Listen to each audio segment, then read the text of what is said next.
अपनी पूरी जिंदगी का एक एक पल, एक एक क्षण का अनुभव जो होता है अपने शिष्य में उतार देता है। अगर ये काम करता है तो गुरु करता है, माता पिता करते हैं, तो हमें पूरी जिंदगी उनके प्रति ईमानदार और कृतज्ञ रहना चाहिए, क्योंकि एक गुरु, एक माता पिता अपने बच्चों का कभी अनभला नहीं चाहेंगे। उनके मन में बस यही रहेगा कि हमारा शिष्य, हमारा बेटा आगे चलकर नाम कमाए और सही रास्ते पर चले। आज हम इस क्लास में समझाने का प्रयास करेंगे कि वर्ब किसे कहते हैं, क्योंकि सेंटेंस में अगर हमें वर्ब नहीं पता है तो हम उस सेंटेंस को नहीं बना पाएंगे। तो आइए समझते हैं वर्ब किसे कहते हैं। जैसे कि मैं एक वाक्य से समझाने का प्रयास कर रहा हूं। राम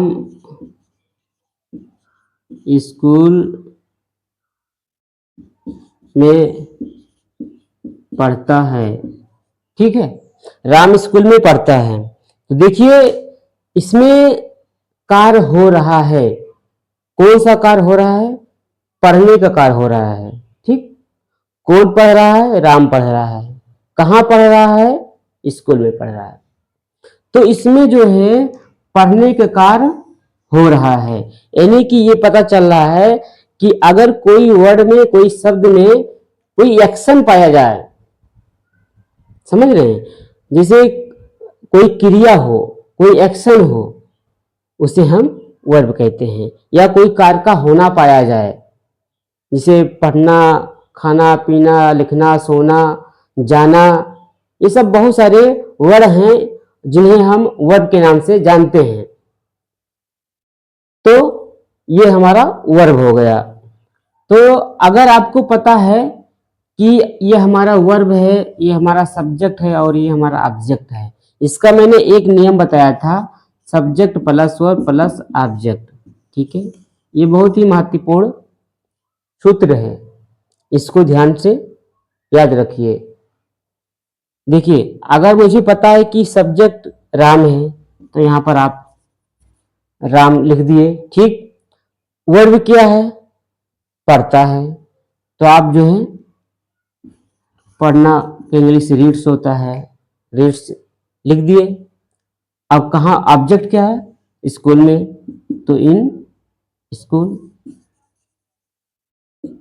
ठीक है, अब जब मुझे ये सब चीजें पता रहेगा तो फिर बनाने में कोई दिक्कत नहीं होगा। लेकिन पता रहेगा तब, नहीं पता है तो फिर आप भटकते रहो। इसीलिए हर एक चीज चाहे छोटा हो चाहे बड़ा हो जानना जरूरी है। अगर वर्ब कोई पूछ ले कि वर्ब किसे कहते हैं, तो सीधी सीधी बात यही है कि जिस शब्द में कोई कार्य का होना या एक्शन पाया जाए उसे हम वर्ब कहते हैं। जिसे मैंने बताया है, खाना पीना, जाना, रहना, सोना, ये सब क्या है? ये सब वर्ब ही है। ठीक है, तो आप सभी लोग समझ गए होंगे कि वर्ब किसे कहते हैं। आज हम समझने का प्रयास करेंगे। संत कबीरदास जी ने अपने बाड़ी में, अपने दोहे में और एक एक शब्द में उनका क्या कहना था और उनका क्या आशय था कि जो मैं कह रहा हूँ ये बिल्कुल सही बात है। लेकिन हम उनके शब्दों को और उनके बाणी को समझने का प्रयास नहीं किया। जब वो थे तब भी कुछ लोग उनका विरोध करते थे और कुछ लोग समर्थन करते थे, लेकिन वो जानते थे कि आज भले ही मेरे इस बात को विरोध कर रहे हैं, लेकिन आने वाले समय में मेरा एक एक शब्द जो है सभी लोगों के लिए बहुत ही महत्वपूर्ण, लाभकारी होगा। आज उन्हीं के कुछ चौपाइयों से, कुछ दोहे से मैं समझाने का प्रयास कर रहा हूँ। उन्होंने अपने हर एक दोहे में, हर एक छंद में बहुत ही मार्मिक और बहुत ही सुदृढ़ ढंग से शब्दों को प्रस्तुत की है और समझाया है, बताया है कि सही ये है, गलत ये है, लेकिन हम जो है समझने का प्रयास नहीं करते हैं। तो आइए कोशिश करते हैं। कहा है, गुरु गोविंद दोऊ खड़े, कागे लागू पाए, बलिहारी गुरु आपनो, गोविंद दियो बताए। देखिए कितना सही ढंग से संत कबीरदास जी ने समझाया है, बताया है कि अगर गुरु और भगवान दोनों अगर साथ खड़े हों तो शिष्य का क्या कर्तव्य है, और इस बात को शिष्य के ऊपर ढार दिया है, बताया है कि ये शिष्य का कर्तव्य है, शिष्य का दायित्व है कि अगर उसके सामने दोनों अगर आ जाएं तो किसको नमन करे, वंदन करे। सबसे पहले कबीरदास जी संकेत करते हैं, बताते हैं और समझाने का प्रयास किया।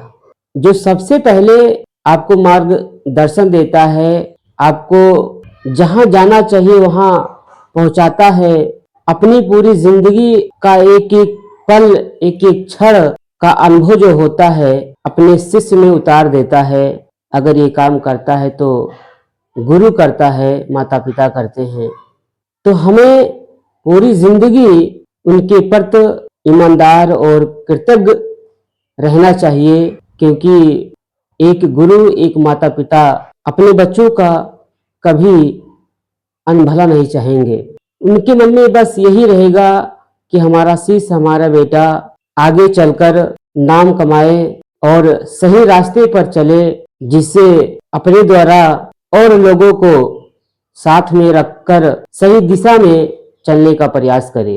लेकिन आज का जो जनरेशन है, जो पीढ़ी है, इतना नालायक है, इतना गिरा हुआ है कि वो अपने बड़ों को ना तो सम्मान देता है और ना ही वो समझ पाता है कि ये हमारे लिए जरूरी है, क्योंकि संस्कार ही मिट गया है हम लोगों के जमी से, हम लोगों के जिहान से। ये हमसे बड़े हैं, ये हमारे गुरु हैं, ये हमारे छोटे हैं। अपने छोटों के प्रति कैसा व्यवहार करना चाहिए, अपने बड़ों के प्रति कैसा सम्मान रखना चाहिए, ये बिल्कुल समझाया ही नहीं जाता है। ये बस केवल किताबी शिक्षा लेकर हम ये सोचते हैं कि हम बहुत बड़ा विद्वान हो गए हैं। विद्वान आप नहीं है। आपके अंदर अगर इंसानियत नहीं है, आपके अंदर संस्कार नहीं है, तो फिर किताबी शिक्षा का कोई मतलब नहीं है। क्या कबीरदास जी के पास डिग्री थी, लेकिन उन्होंने इस समाज को कितना बड़ा विरासत देकर चले गए, क्या आपने कभी सोचा है? हम पढ़ना नहीं जानते हैं, हम इतिहास को पढ़ना नहीं चाहते हैं, ना जानना चाहते हैं, क्योंकि पढ़ेंगे और समझेंगे तो उसमें ताकत चाहिए और हिम्मत चाहिए। हमारे में वो नहीं है, ना तो आजकल के बच्चों में है। बस आजकल के बच्चों में एक बहुत ही मैं देख रहा हूं कि बस उनको मनोरंजन चाहिए, किसी भी प्रकार का मनोरंजन मिल जाए, बस उनके लिए बस वही पर्याप्त है। इसलिए आध्यात्मिक शिक्षा बहुत जरूरी है। भले मैं अपने क्लास में थोड़ा सा ही पढ़ाता हूँ, लेकिन मेरा मकसद यही है कि हर एक स्टूडेंट, हर एक विद्यार्थी आध्यात्मिक शिक्षा से जुड़े, मूल बात को समझे। अगर मूल ही बात नहीं समझ पाएगा, किताबी ज्ञान लेने से क्या फायदा है। इसलिए मैं थोड़ा सा पढ़ाता हूँ और उसके बाद में मैं आध्यात्मिक चर्चा की ओर खींचने का प्रयास कर रहा हूँ। अगर इसमें मेरे बोलने में या मेरे समझाने में कुछ त्रुटि होती है तो मैं आप लोगों से क्षमा चाहता हूँ, क्योंकि मैं भी अभी सीख ही रहा हूँ और जो भी सीख रहा हूँ वो समाज को देने का मैं प्रयास कर रहा हूँ।